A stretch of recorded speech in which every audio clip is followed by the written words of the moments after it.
and welcome to day 3 of the ERS. The ERS is a fantastic conference because it covers so many things from research to clinical skills. And yesterday, 2 of my colleagues here and I attended something on behavioural change. Now, it's easy to write a prescription. To understand people is the difficult thing. And I'd like to kick off with Jo here, Jo Riley, who's a nurse from the UK, who's going to be discussing this with Ties van Monen, a GME also, about the difficulties of communication. Jo, what did you get from that session yesterday?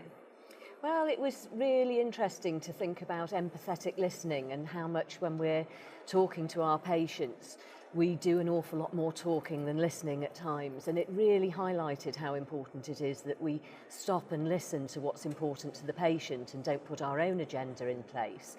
And we did a really interesting exercise where we did a 30-second listening, and we had to listen to the person next to us talk for 30 seconds and then reflect back what they'd said. And how interesting it was to think actually 30 seconds is a long time and you can get so much information in 30 seconds. But we don't usually give people that time and we try and put our own agenda in.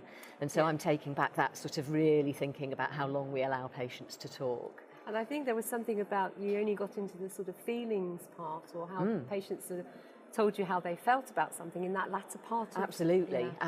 It takes time to get to the crux of the matter, and people do hold back. And if we don't give them enough time, we're jumping in with our own agenda, we take them off down our own path, and the patient's got something they want to say to us, but we're not giving them time to say that. And we're never going to change their behaviour if we don't understand what's important to the patient. And there's quite a lot of science behind this, isn't there, Oh Ties? yeah, there's a lot of science and a lot of measuring behind this, because one of the things in the literature, for example, is that a normal primary care physician already answers the patients within 6 seconds. So the patient doesn't have any time to tell anything. And mostly it's even within 1 or 2 seconds that the GP already is taking his own ideas forward without listening to the patient. So to get contact with the patient, that's very important. And one of the things I learned yesterday, again actually, is that as a GP or as a nurse or as a clinician in general, you have to monitor yourself while talking with the patient. Of course you have to listen to the patient and you have to give full attention to the patient, but also you have to monitor your own feelings. And the most important thing, and that was actually very, very nicely phrased yesterday, saying, okay, you have to monitor yourself in your willingness to fix it. So basically, I know that from my own practice. Sometimes I see people coming in and walking towards my desk, and on that moment I already made my diagnosis and I'm willing to fix it. So then it takes a lot of monitoring of yourself, that you say, okay, please sit down and please tell me why are you here today and what do you want? Let's get some realism in this. Most people will be sitting and listening to this and thinking, but I have 30 patients. I mean, our colleagues in China have 50 patients, 100 patients waiting outside. How can I sit down and listen to them? And this is all very nice and fluffy, but actually I need to get on with it. What's the evidence? How long does this take? Well, the evidence is actually that it's time sparing.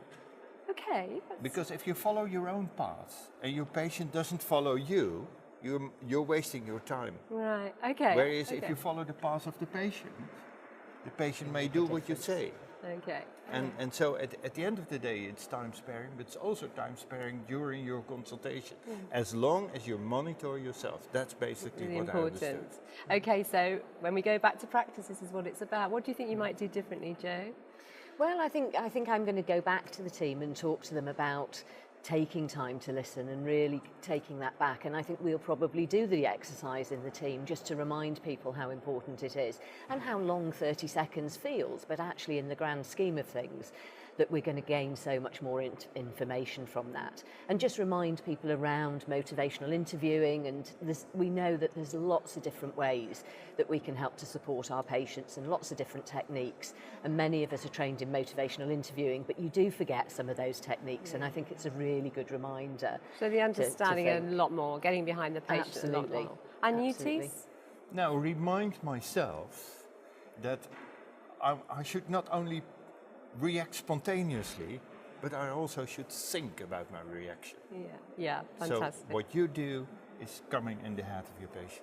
Fantastic. Well, I hope you picked something up from that. We certainly did. And look forward to more ERS highlights in the next day or so. So thank you for listening, and thank you. Thank you. Thank you.